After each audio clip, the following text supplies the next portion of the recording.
This is easily the most popular electrolyte brand. It is everywhere. You find them at Costco, kind of like we have, or just on the shelf at your grocery store. Everywhere you go, you'll be hit with Liquid I.V. So I'm going to give you a full review of it, how it compares to other electrolyte supplements. We're going to cover the ingredients, the dosages, and the price as always. And there'll be links down in the description if you wish to purchase anything. So first, we're just going to cover some of the different variations of Liquid I.V. These two I have are not the originals. This is the sugar-free version. This is the energy version that has caffeine in it. And then obviously they have the regular version, which has the sugar in it as well. Now, which version you take is kind of going to depend on the reason you're using electrolyte supplements. The best use, or what I would recommend, is if you are doing heavy exercise and sweating a lot in the heat for long durations. Outside of that, you don't really need an electrolyte supplement. As much as I'd love to be able to just say, hey, take all these, you don't really need it. However, some people just like to flavor their water with them or just get trace minerals from the electrolytes in their water to have daily. However, you're going to have different needs if you're looking for a daily electrolyte supplement than someone who is exercising hard and needs to replenish and refuel from after training. Now, the reason they probably made a sugar-free version is for those people that want to take something daily and not have that sugar content, whereas the sugar version will be better for those of you who are actually exercising hard. Now, obviously, you can have the caffeine version in the mornings. This also has the sugar in it, but this is kind of up to you whether you exercise and drinking coffee, etc.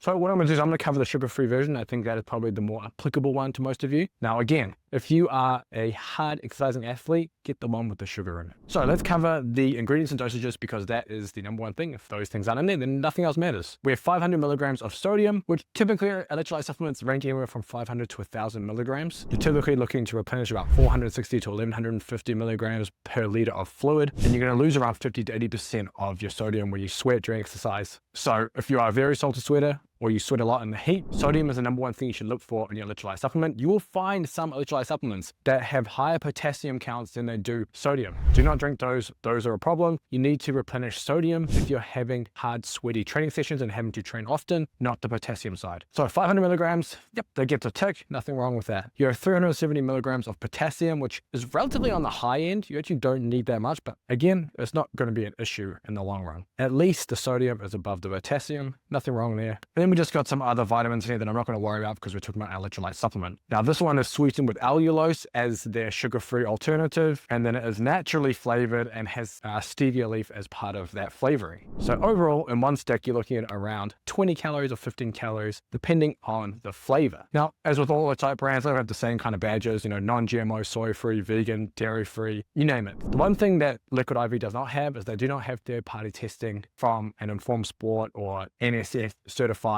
drug testing, which means it has not been third-party tested for contaminants and illegal substances that could get you to pop in a random drug test. So if you are a competitive athlete and you are randomly drug tested, do not buy Liquid I.V. Buy another electrolyte supplement that is third-party tested for banned substances. For example, Bubs Natural has that and is easily one of our favorite electrolyte supplements, not just because of that, but that is one big reason. So what I'm going to do is I'm actually going to mix this up for you. So there's a lemon lime and there's also a white peach in here, but I like my lemon lime flavors. So what I'm going to do, I'm going to mix this up in here for you so you can kind of see how it mixes in a glass of water. So it's already in there. Let's give it a little whirl. So here you go, all mixed in well. Nothing wrong with the mixing. It's fine. It's like a lemon lime flavor. If you have a lemon lime Gatorade, pretty much exactly the same without the syrupy texture and obviously a little more salty. So it's actually really, really nice. Taste gets a big tick. Now, outside of the third-party drug testing, the only other issue with Liquid I.V that means I don't typically recommend it over other ones is just the price. I believe from my research that Liquid I.V is the most expensive electrolyte supplement per serving. We're talking about $1.60 or close to $1.60 per serving, whereas many electrolyte supplements can range anywhere from under $1 up to about $1.50 depending on what it is. So